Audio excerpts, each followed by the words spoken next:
This is the Vedic worldview. I'm Thom Knoles. Today we're going to talk about the peculiar idea of conscience. Conscience. Do you have a conscience? Is something unconscionable to you? Meaning, can you, with good conscience, engage in certain activities, or are you going to be plagued by feelings of guilt? And so whenever we look at the word conscience, we have to look at another fundamental concept in Vedic psychology. So in Vedic psychology, we're going to use some of the same terms that are used in Western psychology, but with slight twists in them and a little bit of a difference. In Vedic psychology, you're born, and in the first 4 or 5 years after your birth, you have impressions from the outside world about that are character forming. What is it that, from what you've seen from birth until you're about 4 or 5 years of age, that gives you a fundamental sense of what is right? And if you have a fundamental sense of what is right, then you also have a fundamental sense of what is wrong. And this has to do with, to what extent is it conscionable to bring benefit to yourself? To what extent is it unconscionable to eliminate or not regard the interests of others while you're in the process of bringing benefit to yourself? And so, is it possible to be someone who never intends to bring benefit to themselves? Is philosophically impossible. I can remember once a philosophy professor of mine said, all right, there's a combat soldier. He sees a hand grenade roll into a group of children. He scatters the children, throws his body on the hand grenade, and it blows up and kills him. Was it a completely selfless act? And then we had to all sit and talk about that. And people were saying, it was a completely selfless act. He gave up his life so that those children wouldn't be harmed. Of course, by the way, this is a hypothesis. This thing may have happened sometime in combat, but this was really just a hypothesis being brought to us. But then people like me, who were perhaps a little bit deeper thinkers, came up with, well, in the remaining 1 second of his life, he didn't think he could live with himself if he allowed the hand grenade to kill all the children and didn't take the blow into his own body. And so he would rather die than live with the conscience of having watched children all blow up when he could have stopped it from happening. And in that 1 second, he made a value judgment and leaped onto the hand grenade. Mine was the least popular point of view, but I think it was the most accurate, to tell you the truth. The basic question here is not about hand grenades and combat soldiers. It's about, is it possible to do anything without some kind of motivation towards a sense of self, a greater sense of self, a greater sense of being? And fundamentally, most philosophers would agree that the answer is no. Even if you seem to be doing something completely selfless, you're doing it because selflessness is a better status to have, a better idea of yourself than selfishness. So when we're little children, we learn these elements of character that have to do with the okayness of bringing benefit to yourself, provided that you balance it with taking regard of the interests of others. And these are the fundamental building blocks that give us this thing called character.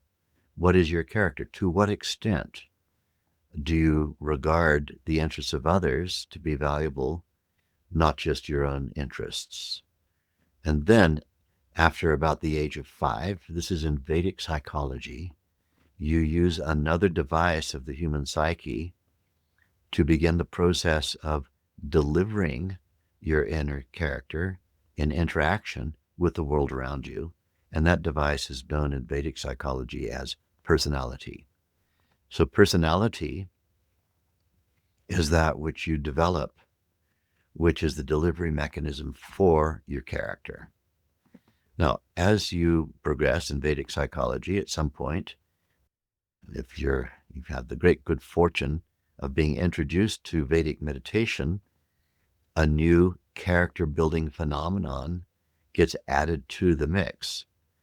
Without the intervention of Vedic meditation, it's considered that someone's character by about the age of 5 is pretty much set.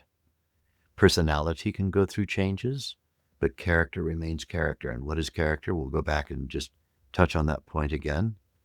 The extent to which you consider it reasonable to bring benefit to yourself along with allowing benefit to accrue to the many, to the interests of the one with reference to the interests of the many. And the balance between that is basically telling of the qualities of your character. That's pretty much set, and even most Western psychologists would agree with this. By about the age of 5, that's what you have. And the rest of the time is your personality, which is delivering this inner character to the world, in interaction with the world. So in Vedic psychology, we have the advent of Turiya, T-U-R-I-Y-A,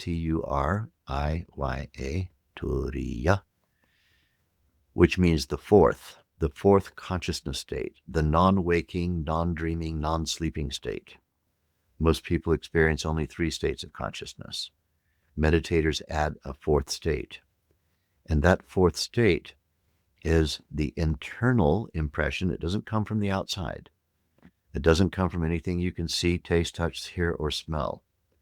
It comes from a particular fundamental experience of your individual consciousness internally, without the aid of senses, without the aid of circumstances. Internally, when you go beyond thought, the unified field imprints itself into the ego structure and is added to your inner quality of character. And so someone's character begins to change when Turiya, the 4th consciousness state, is added into the mix. And of course, even well after the age of 5, it could happen at the age of 50. And it is fundamentally altering of your character. Conscience is based around character. What is my fundamental sense of what is right? My fundamental sense of what is right. And so when character is limited to whatever we've created up to and before the age of 5, then we're kind of stuck with a conscience that can, maybe in somebody who the majority of population might consider someone to have flawed character. Flawed character meaning they can stand by and watch while heinous acts are committed and feel completely unmoved by that. That's flawed character. And so then if someone has flawed character and they're after the age of 5, what do you do with that person? Well, sociologists will say there has to either be rehabilitation or containment or incarceration or whatever is going to keep that person from being a sociopath, someone who only is interested in gain for themselves and has no concern about the impact that gaining for themselves might have on anybody else. That's a sociopath. So Vedic meditation being added into the mix causes a fundamental change in character because it imprints very deeply into the ego structure a new experience of unboundedness, unbounded awareness that has self-sufficient bliss in it. One is no longer solely motivated to get little waves of happiness by licking the dewdrops of happiness from the circumstantial environment. One is beginning to get baseline happiness. And baseline happiness means I'm already happy. and I want to take my happiness on an excursion now. I don't need to have a thing, a body sensation, or, the self-aggrandizement, or to have possession of an object, or control over other humans, or control over objects in order to get happiness. I am the happiness field. I am the bliss field. This gradually dawning on a meditator is character changing. And as the character changes, the personality that delivers that character also goes through change. And so we can see fundamental character change even in somebody who would have been relegated without Vedic meditation to becoming a sociopath, someone whose existence and behavior is just fundamentally damaging to the rest of society. And so then when we look at conscience, what is it that's within your conscience? Well, when I worked in the prison system, I've met in my lifetime probably 35 to 40 sociopaths, people who considered it to be perfectly okay to either as a serial killer or as a mass murderer, to mass murder or serial kill dozens, or in some cases scores, of other people, and felt perfectly okay with it. It was within their conscience to do so. They didn't feel guilty at all about it. It was one of the reasons why they were incarcerated. And a very interesting thing to see what happens when someone like that learns the practice of Vedic meditation. The spontaneous rehabilitation doesn't come from outside, from don't do it lectures or can't you see kind of lectures. What happens is they begin to rehabilitate from inside because there's a fundamental sense of what is right being added into their ego structure, into their character in a transcendental way. They close their eyes, they go beyond thought, and that unbounded field of pure beingness, that bliss field, imprints itself in their consciousness, and baseline happiness grows. Baseline happiness and the lack of it is in fact what's fundamentally wrong in a social structure. It's the thing that's missing. What is it that causes people to be greedy, to hoard for themselves more than what they actually need? What is it that causes people to be uncaring about the welfare of others? Well, it has to do with no baseline happiness. When there's a conviction that I have to be happy, and I have to be happy at all costs, including the costs of others, that my happiness is my number one priority, even if it's at the cost of others, and even if the gaining of my happiness cuts across the cost of others. Why? Because all I am is a body. I'm a body. And when this body dies, the opportunities for me to experience joy are also gone.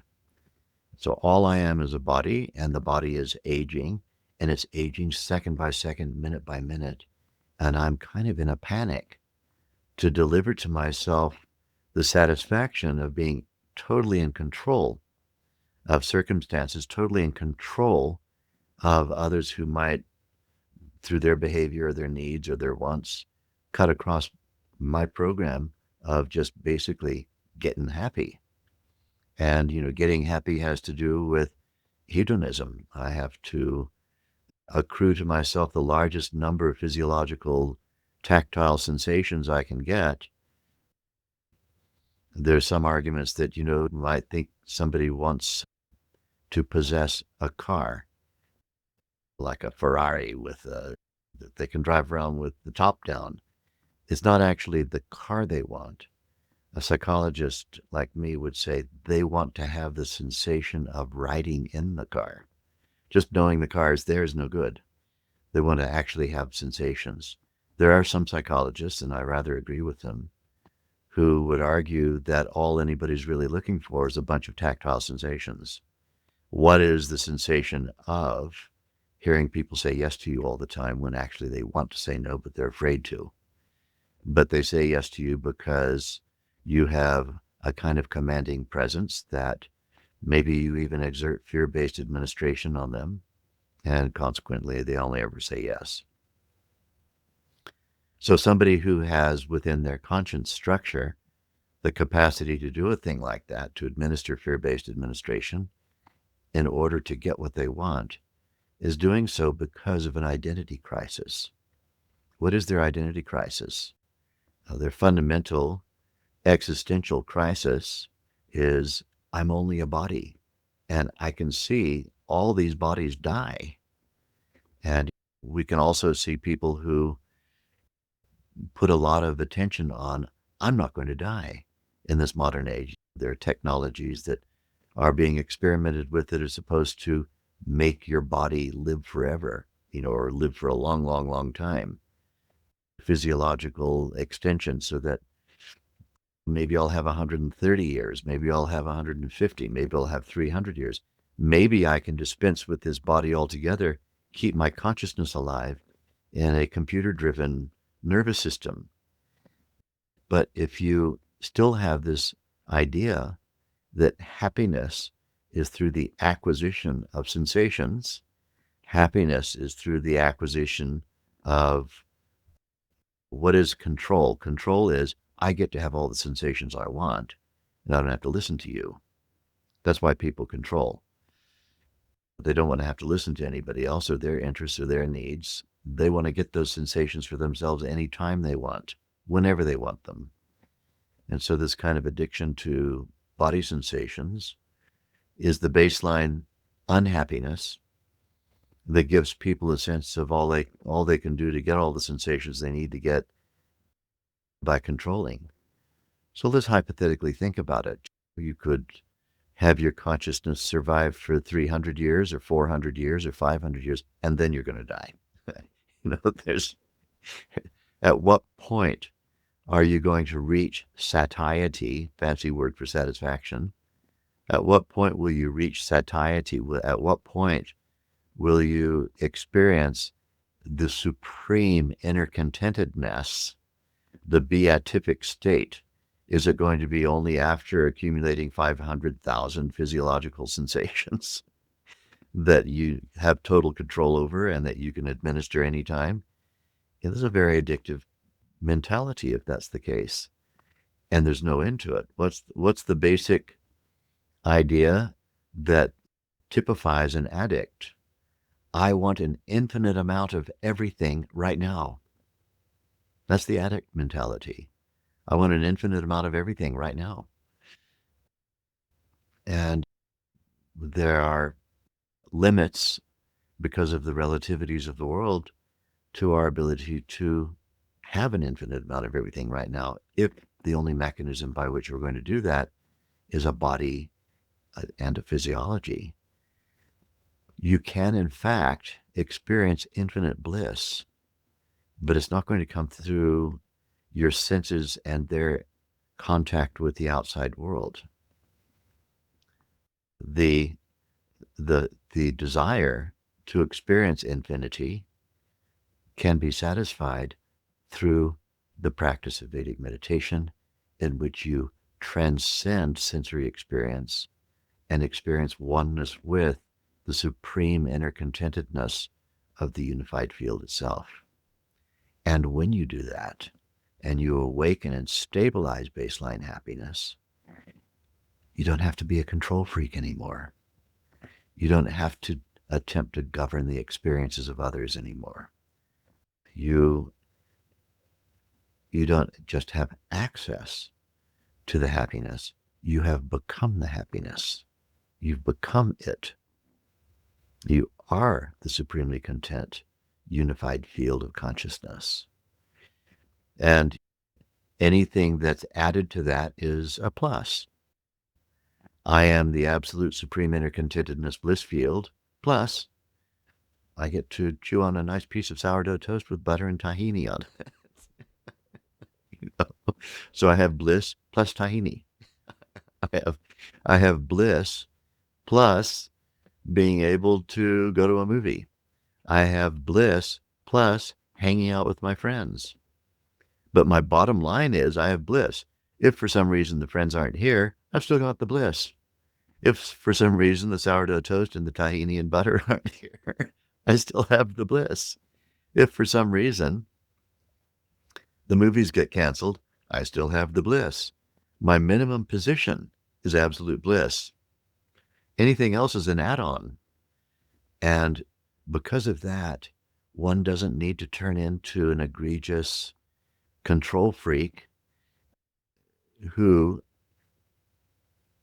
within their conscience, will permit the suffering of others caused by their presence, or the suffering of others caused by their grasping for gaining the sensation bases they feel they need before their body dies.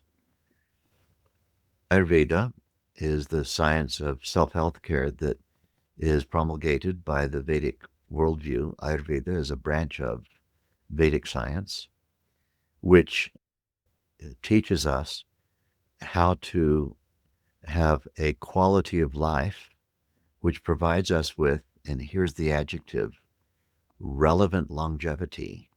Relevant longevity. How long is it relevant for an individual status and structure to be the processor of cosmic intelligence? For how long is it relevant? And, the Vedic worldview is it's not relevant